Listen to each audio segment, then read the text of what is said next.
블레셋과의 아합의 전투에서 이스라엘 백성들은 저들을 이기기 위해서 하나님의 법궤를 앞세웠습니다. 그리고 대제사장의 아들인 홈니와 비느하스가 그 선봉장으로 나갔습니다.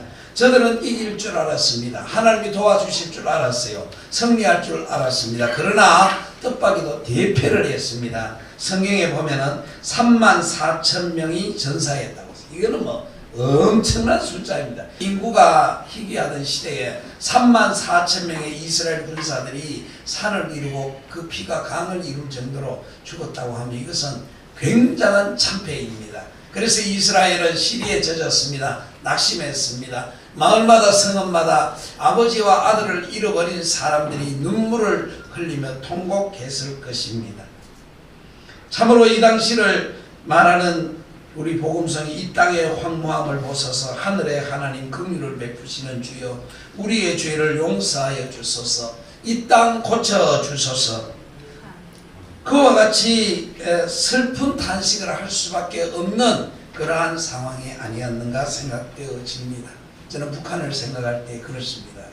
현재 북녘 땅이 얼마나 힘들고 비참하고 슬픈가 하는 것을 여러분들은 기억할 것입니다. 굶는 사람은 예사고 심지어 굶어 죽어간 사람들이 거리에 나부러져 있었던 그러한 때도 있었습니다. 저는 우리 교회도 탈북하여서 이주한 우리 형제 자매들이 계십니다. 형제분들보다도 자매들을 보면 저는 참 안쓰러움을 금할 수가 없습니다. 나이에 걸맞지 아니하게 주름지고 수심이 가득 차고 얼굴에 생기가 없어요. 그리고 물어보지 못할 말이 한두 가지가 있는데 결혼했느냐고 아이 있었느냐고 이 말을 못 물어보겠어요. 왜냐하면 대부분이 인신매매를 당하고 그리고 아들이 있었지만 내 아들이 아니라 딸이 있었지만 데려오지 못하고 다 중국 땅에 흩어놓고 혼자 이주에 탈출해 온 저들에게 그런 말을 묻는 것 자체가 너무나 힘들고 괴로운 일이라는 것입니다. 하나님의 심정이 어떠하실까? 다 같은 생명인데, 다 같은 인생인데 우리 하나님께서는, 여러분, 하나님은 약자의 편을 드시거든요. 홀로 계시는 하나님은 스스로를 입증하고 블레셋의 성중에서 역사하시고 저들을 오히려 두렵게 하시고 저들의 신들을 쳐서 굴복시키시고 이방인들에게 독종과 연병으로 시심으로 항복하게 하셨습니다. 할렐루야. 아멘. 이스라엘의 어느 사사도 장군도 제사장도 엄두를 내지 못하고 숨을 죽이고 숨어 있었지만 오직 하나님만이 홀로 하나님 되심을 입증하고 저들에게 증명하고 보여주신 것을 알 수가 있습니다. 그러므로 사명 초과의 어려움을 당했을지라도 저는 하나님이 함께 하시고 하나님이 도와주시는 줄로 믿습니다. 아멘. 주를 위해서 하는 일에 중요한 것은 내가 아니라 하나님이 하신다. 아멘. 우리 하나님이 도와주신다. 그래서 그 하나님의 손길과 하나님의 인도하심을 바라보면서 여러분들이 충성할 때에 하나님의 임재를 체험하고 여러분들이 큰 은혜를 받게 되는 줄로 믿습니다. 아멘. 살아계신 하나님. 그래서 마침내 이스라엘 이 블레셋 사람들이 어떻게 하기로 했습니까? 도저히 하나님의 괴를 감당할 수가 없어요. 저들의 신전에 갖다 두었더니 신전에 있는 우상들이 전부 다 부러지고 목이 부러지고 막 절단이 나버리고 그래서 그리고 뿐만 아니라 하나님의 법궤를 가져간 성읍들마다 독종이 나가지고 연병이 나와가지고 많은 사람들이 죽게 됩니다. 그래서 사람들이 아우성을 치는 거예요. 하나님의 궤를 이스라엘로 돌려보내라. 무시무시하다. 지긋지긋하다. 도저히 우리가 저 하나님의 궤를 어떻게 할 수가 없다. 사람들이 막 두려워하게 된 거예요. 그래서 하나님의 궤를 마침내 이스라엘 진영으로 돌려보내게 됩니다. 당시에는 그게 큰 전리품이고 신들의 전쟁에서 승리했다고 저들이 참 기고만장했지만은 결국은 하나님 스스로가 하나님 되심을 증명하시고 하나님의 능력으로 하나님의 역사가 나타나게 된 줄로 믿습니다. 우리가 신앙생활을 그게 중요해요. 하나님이 하시도록 하나님 하십시오. 하나님 말씀하십시오. 나는 종입니다. 나는 듣기만 하겠습니다. 나는 전하기만 하겠습니다. 하나님 내 마음을 감동시켜 주시고 누가복음 12장 12절에 있는 말씀과 같이 하나님께서 말씀하십시오. 저는 순종하겠습니다. 아멘. 그와 같이 할 때 하나님께서 분명히 역사하여 주시는 줄로 믿습니다. 아멘. 그렇게 해서 이들이 이제 이스라엘로 하나님의 궤를 이제 옮기게 되어집니다. 그런데 이상해요. 왜냐하면 저들 중에는 반대하는 사람이 있었어요. 이거는 우연이다. 하나님의 궤에 하나님의 능력이 나타나고 하나님께서 이런 역사를 하겠느냐. 그래서 시험을 해보자 하는 사람들도 없지 않아 있었습니다. 그래서 저들이 하나님의 궤를 끌고 가는데 어떻게 했냐. 사람이 끌고 가는 게 아니라 젖나는 암소 2마리로 하여금 끌게 했습니다. 그리고 앞에서 아무도 이끌지 않았어요. 하나님의 궤를 잘 끌고 가느냐 안 끌고 가느냐. 암소 2마리를 끌고 가게 하는데 그 송아지는 집에 묶어놨어요. 그러니까 송아지 울음소리가 뒤에는 들립니다. 그렇죠? 매 하고 우는 소리가 들립니다. 그럼에도 불구하고 이 암소가 그 길을 잘 갈 수 있는가 두고 보자. 그것도 2마리예요. 여러분 2마리의 소가 나란히 앞으로 나간다는 건 참 어렵잖아요. 이제까지 한 번도 먹이를 내보지 않은 소였다고 합니다. 그죠? 거기다 새 수레를 새로 만들어서 수레를 등에 걸치게 했습니다. 얼마나 불편하겠습니까? 거기다가 뭡니까? 하나님의 궤를 얹었어요.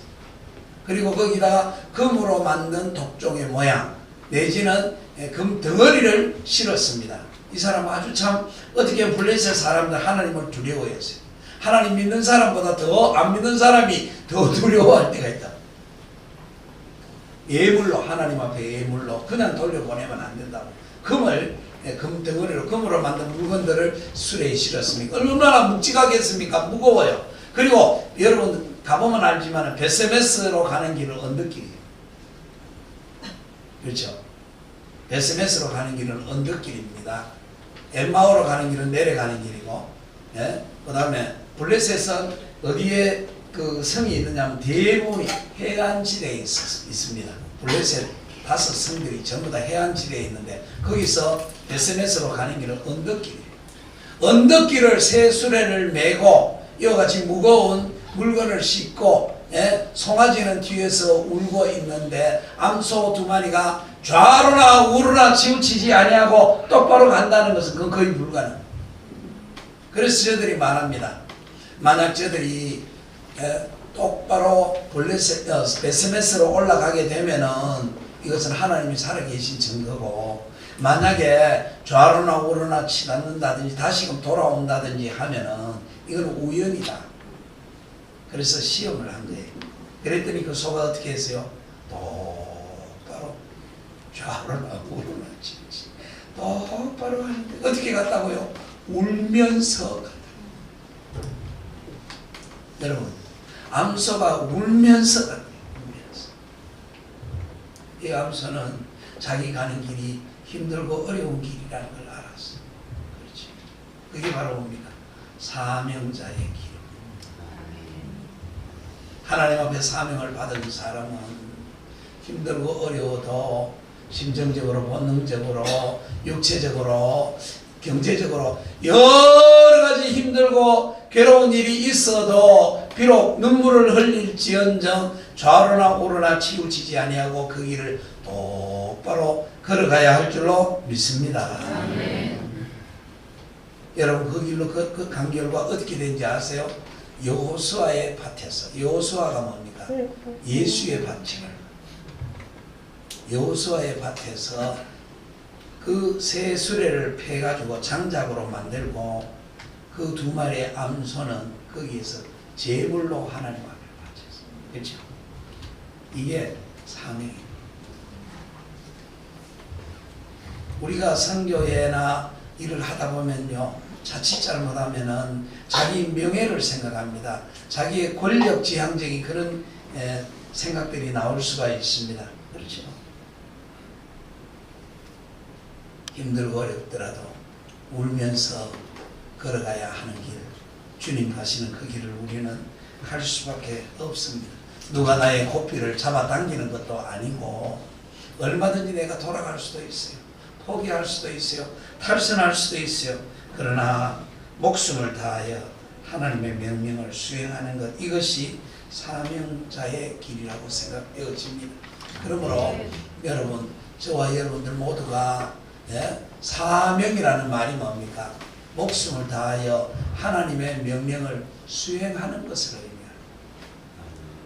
여러분들에게 맡겨주신 그 일이 하나님이 맡겨주신 일인 줄로 믿으시기를 바랍니다. 선교회가 맡기는 거 아니에요. 당회가, 교회가 또 목사가 명령해서 여러분들이 맡아서 하는 것이 아니라 하나님이 내게 맡겨주셨다. 하나님이 나를 불러주셨다. 비록 작은 일이지만 하나님이 나에게 원하신다. 이런 생각을 할 때에 십시일반, 그야말로 개미 군단과 같이 우리 모두가 힘을 합쳐서 참여하게 될 때에 하나님의 나라는 확장되어지고 예수 그리스도의 복음은 널리 전파되는 줄로 믿습니다. 바울은 고백하기를 사도행전 20장 24절 뭐라고 했어요? 나의 달려갈 길과 주 예수께 받은 사명 곧 하나님의 은혜의 복음을 증언하는 일을 마치려 하면은 나의 생명조차 조금도 여겨지지 아니하리라. 아멘. 내 목숨도 귀한 것으로 여기지 아니한다. 이 사명 선언문이 노후의 마지막 순간까지 이어지는 것을 알 수가 있습니다. 여러분, 젊었을 때는 아주 순수한 열정으로 헌신하다가 나이가 들면요, 변질되는 게 보통입니다. 그러나 사도 바울의 위대한 점은 그렇지 않았습니다. 갈수록 더 그는 집중하고 그의 사명을 그는 증거하고 하나님 앞에 헌신했던 것을 알 수가 있습니다. 사도 바울을 볼 때 참 부끄러운 마음을 금할 수가 없어요. 그리고 또 마지막에 뭡니까? 그가 순교했습니다. 순교할 때 그가 무슨 말을 남겼습니까? 나는 선한 싸움을 싸우고 나의 달려갈 길을 마치고 믿음을 지켰으니 이제 후로는 나를 위하여 의의 멸관이 예비되었으므로 주곧 의로우신 재판장이 그날에 내게 주실 것이며 내게만 아니라 주의 나타나심을 사모하는 모든 자에게. 아멘. 갑바도리아에 가보셨어요? 카타콤베에 가보셨습니까? 굴 속에서 그리스도인들이 신앙의 자유를 위해서 피하여서 파고 들어가서 두더지처럼 땅 속에서 불을 파고 들어가는 게 몇 킬로, 몇십 킬로래. 그렇게 지내기를 200년. 신앙의 자유를 위하여 아마 우리 북한에도 그런 곳이 있지 않을까. 굴 속에, 숲 속에 아무도 찾아오지 않는 곳에서 신앙의 자유를 위하여 하나님을 찬양하고 기도하고 하나님의 말씀을 마음껏 읽고 듣고 묵상하기 위하여 비록 그 숫자가 적을지라도 하나님은 그 기도를 응답하여 주시는 줄로 믿습니다. 앞으로 북한이 오래가지 못해서 무너질 것입니다. 김정은이가 아무리 발버둥 쳐도 무너지는 것은 막을 수가 없습니다. 사람들의 근본적인 그 마음, 행복을 추구하고 그리고 이제 자본주의 내지는 경제에 대해서 북한 사람들이 눈을 뜨고 있지 않습니까? 그래서 북한에 지금 제일 큰 조직이 노동당 조직이 아니라 장마당 조직이라고 해요. 김정은이가 지키고 있는 것은 평양밖에 못 지켜요. 언젠가는 무너졌을 때 거기에 가서 복음을 전하고 경우에 따라서는 힘들고 어렵고 그야말로 피 흘리기까지 싸우며 선교해야 될 사람은 바로 우리 통일소망 선교에 소속된 선교사님들과 그리고 또한 탈북 이주민 여러분들이 주인이 되어야 할 줄로 믿습니다. 아멘.